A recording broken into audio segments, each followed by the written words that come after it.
Hello guys, welcome to our channel. इस video में हम बात करेंगे कि जो क्लोजिंग स्टॉक होता है वो एक्चुअली में ट्रायल बैलेंस के बाहर क्यों रहता है। इस वीडियो में पूरी चर्चा करेंगे। वीडियो को एंड तक देखना, तभी इजी समझ आएगा।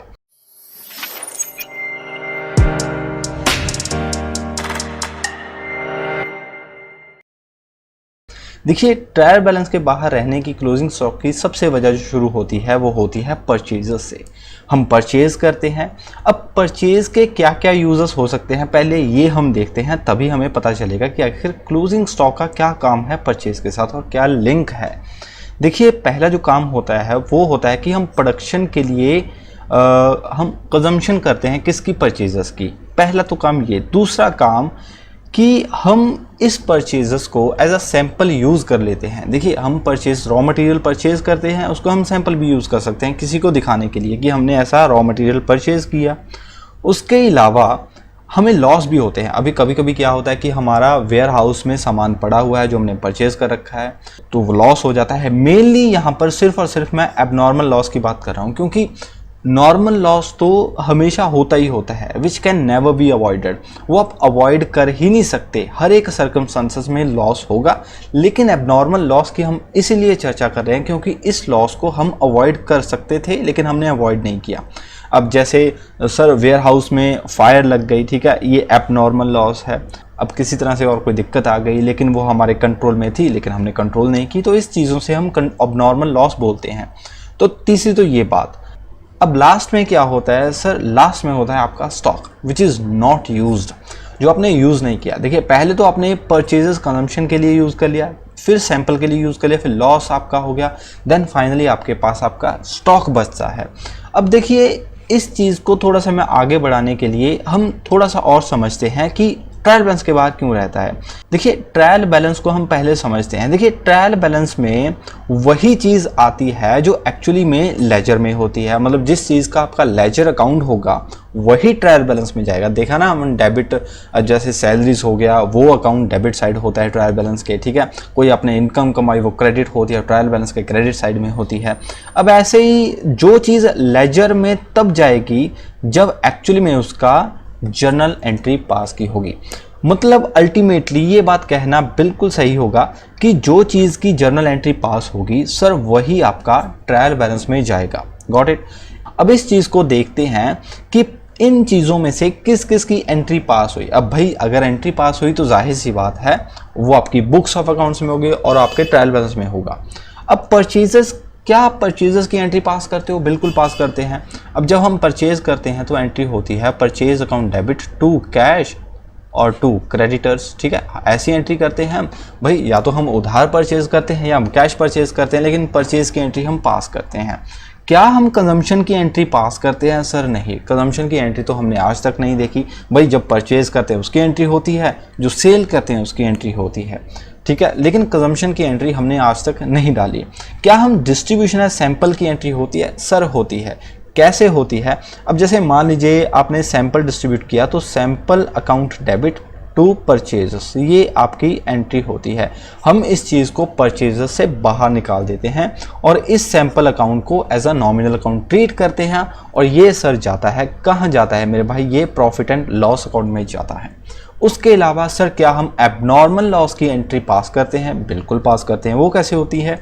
अब जैसे मान लीजिए आपके गोडाउन में या कहीं भी जो आप, जहाँ पर आपका परचेजेस है, आपने एज अ स्टॉक रखी हुई हैं, वहाँ पर आपका लॉस हो गया।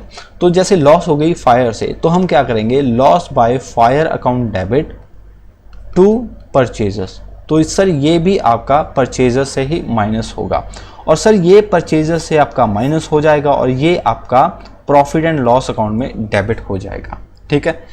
अब देखिए, आहिस्ता आहिस्ता कर कर ये चीज़ें हम परचेजर से बाहर निकाल रहे हैं। हम सैंपल बाहर निकाल दिया, हमने परचेजर्स बाहर निकाल दिया।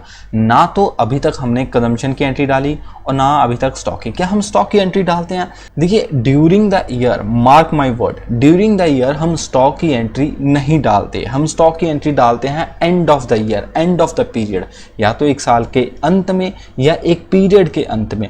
अब भाई, स्टॉक की हमने एंट्री डाली ही नहीं तो स्टॉक ट्रायल बैलेंस में दिखेगा कैसे? ठीक है, या तो आप कंजम्पशन की एंट्री डाल दो, ठीक है, कंजम्पशन फॉर प्रोडक्शन की, आपको स्टॉक मिल जाएगा, नहीं तो आप अलग से स्टॉक की वैल्यूएशन कर लो। देखिए अकाउंटिंग स्टैंडर्ड्स के अकॉर्डिंग स्टॉक की पहले फिजिकल वेरिफिकेशन होती है, तो स्टॉक की वैल्यूएशन करेंगे हम कंजम्पशन फॉर प्रोडक्शन को हाथ भी नहीं लगाएंगे, हम स्टॉक की वैल्यूएशन करेंगे। उसी वैल्यूएशन में हमें कंजम्पशन फॉर प्रोडक्शन मिल जाएगा और उसी वैल्यूएशन में हमें स्टॉक मिल जाएगा। तो सर स्टॉक की वैल्यूएशन कैसे होती है, हम इस चीज़ की चर्चा करेंगे। वैल्यूएशन ऑफ स्टॉक, अब स्टॉक की अब ये एग्जांपल है, a company purchase 1000 units at the rate of 5 each out of this. अब एक कंपनी ने 1000 यूनिट्स को परचेज किया 5 रुपए के हिसाब से। हम ये मानकर चलें कि पहले कंपनी के पास कोई भी स्टॉक नहीं था, ठीक है, कंपनी थी 1000 यूनिट थे 5 रुपए के हिसाब से उसने परचेज किए, तो सारा क्या है सर, परचेजेस था। देखिए इसमें से 600 यूनिट्स हमने सोल्ड किए। अब ऐसा तो नहीं है कि 5 रुपए के जो आपने परचेज किए हैं वो 5 रुपए की आप सोल्ड करोगे, जाहिर सी बात है 10 रुपए 15 रुपए 20 रुपए इस पर सोल्ड करोगे। लेकिन सर वैल्यूएशन ऑफ स्टॉक में हमें सेल प्राइस से कोई मतलब नहीं होता, हमें मतलब होता है सर कॉस्ट प्राइस से। इसका कॉस्ट प्राइस क्या है, जितने से वो हम उसको आउट करेंगे। अब सर 600 यूनिट्स गए तो हम उसको 5 रुपए से आउट करेंगे क्योंकि हम वैल्यूएशन कर रहे हैं, ठीक है। अब 1000 के आपके यूनिट्स थे, 600 यूनिट्स आपने सोल्ड कर दिए, सर उसमें से 50 यूनिट्स आपने एज अ सैंपल डिस्ट्रीब्यूट कर दिए, ओके सैंपल डिस्ट्रीब्यूट कर दिए, और 50 यूनिट्स आपके डैमेज्ड हो गए एबनॉर्मल लॉस के लिए, तो 50 रुपए यहाँ पर आप एज अ दिखा सकते हो।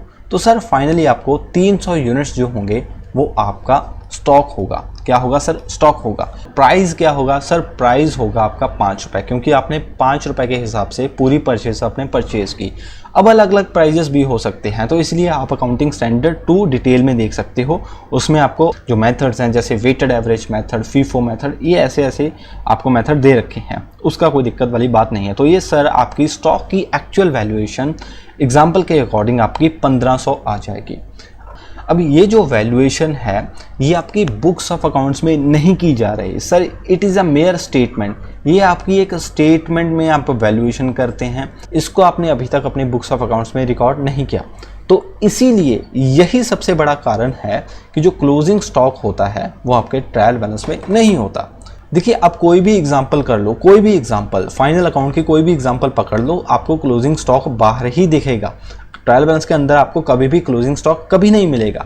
ये एडजस्टमेंट के ही हिसाब से आता है, क्योंकि सर इसकी वैल्यूएशन जो होती है वो एंड ऑफ द पीरियड होती है। देखिए अब बात आती है कि हम इस क्लोजिंग स्टॉक को बुक्स ऑफ अकाउंट्स में कैसे लेकर आते हैं। भाई ट्रायल बैलेंस तो गया आपका, अब बुक्स ऑफ अकाउंट्स में तो लेकर आना पड़ेगा ना, तभी आपको पता चलेगा कि आपने एक्चुअल में कितना स्टॉक को यूज़ किया।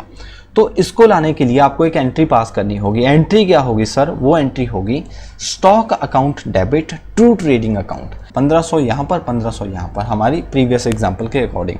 देखिए सबसे पहले हम समझेंगे कि हमने स्टॉक को डेबिट क्यों किया। देखिए स्टॉक को डेबिट करने का सबसे बड़ा रीज़न ये है कि स्टॉक आपका एसेट होता है। क्या होता है, एसेट होता है। और सर ये कौन सा एसेट्स होता है, अब स्टॉक को आने वाले फ्यूचर में हम यूज़ करेंगे तभी ये एसेट होता है। लेकिन हम कब तक यूज़ करेंगे, आने वाले हम 1 साल के अंदर अंदर इस स्टॉक को यूज़ कर लेंगे, तभी हम इस चीज़ को as a current asset categorize करते हैं। क्या कहते हैं, करंट एसेट कैटेगराइज करते हैं, ठीक है। ये आपकी बैलेंस शीट होती है, ये आपकी एसेट साइड होती है, ठीक है, ये आपकी लायबिलिटी साइड होती है। यहाँ पर आप इन्वेंट्री में इस एसेट को, इस स्टॉक को आप प्लेस कर देते हो। पहला एस्पेक्ट तो ये आपका ये हो गया, क्योंकि सर एडजस्टमेंट के 2 एस्पेक्ट होते हैं, डेबिट क्रेडिट के 2 एस्पेक्ट होते हैं। सेकंड जो होता है वो आपका ट्रेडिंग अकाउंट का। अब ट्रेडिंग अकाउंट को क्रेडिट क्यों किया, इसके पीछे भी बहुत बड़ा लॉजिक है। देखिए जो परचेजेस होता है आपका वो नॉमिनल अकाउंट होता है। क्या होता है, नॉमिनल अकाउंट, लेकिन होता है end of the financial year. जब भी आपका फाइनेंशियल ईयर एंड होगा या कोई भी पीरियड जिसके लिए आप बुक्स ऑफ अकाउंट्स बना रहे हो, तो परचेजेस सर नॉमिनल अकाउंट में कन्वर्ट हो जाएगा। और ड्यूरिंग द ईयर परचेजेस जो होता है वो रियल अकाउंट होता है। ऐसा क्यों होता है, इस चीज़ की चर्चा मैंने एक सेपरेट वीडियो में कर रखी है, डिस्क्रिप्शन में आपको लिंक मिल जाएगा, इस वीडियो के बाद जाकर देख लेना, मज़ा आएगा उसमें भी। लेकिन परचेज नॉमिनल अकाउंट होता है, लेकिन जो स्टॉक होता है वो आपका सर रियल अकाउंट होता है। क्या होता है, रियल अकाउंट। अब sir nominal account real account एक साथ तो रह नहीं सकते। अब स्टॉक की जो वैल्यू है वो परचेजेस में ऐड है, उसको माइनस करो।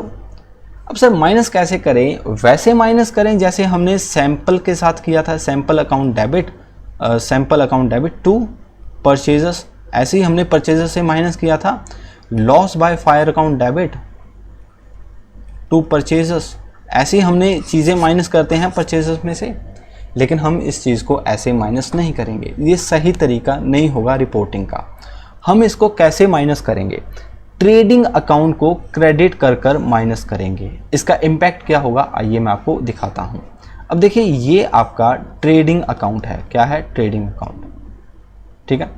अब यहाँ पर ट्रेडिंग अकाउंट में क्या होता है sir, to opening stock, to purchases, ठीक है, टू परचेजेस बाय सेल्स, और यहाँ पर होता है सर ट्रेडिंग अकाउंट को क्रेडिट करेंगे और बाय स्टॉक आ जाएगा आपका यहाँ पर, या क्लोजिंग स्टॉक लिख देंगे। अब ये परचेजेस देखिए यहाँ पर है, क्लोजिंग स्टॉक यहाँ पर है, इस चीज़ का इस चीज़ के साथ क्या है सर, इनवर्स रिलेशनशिप। ये हमने इनडायरेक्टली, देखिए वर्ड में क्या यूज़ कर रहा हूँ, इनडायरेक्टली हमने परचेजेस से स्टॉक को माइनस कर दिया। तो भैया एक इम्पैक्ट अपना यहाँ पर पड़ गया और दूसरा इम्पैक्ट आपका यहाँ पर पड़ गया, तो आपकी एंट्री पास हो गई और क्लोजिंग स्टॉक आपका बुक्स में आ जाएगा। तो ये थी दोस्तों कंप्लीट वीडियो कि कैसे closing stock books of accounts के बाहर होता है, ट्रायल बैलेंस के बाहर होता है, और कैसे हम इस चीज़ को बुक्स ऑफ अकाउंट में लेकर आ सकते हैं। तो इसी के साथ वीडियो को लाइक कीजिए, चैनल को सब्सक्राइब कीजिए, अगर कोई डाउट हो तो कमेंट कीजिए, अगर कोई डिस्कशन हो तो जुड़िए हमारे टेलीग्राम चैनल पे, link in the description. Thank you so much for watching, stay tuned for more videos.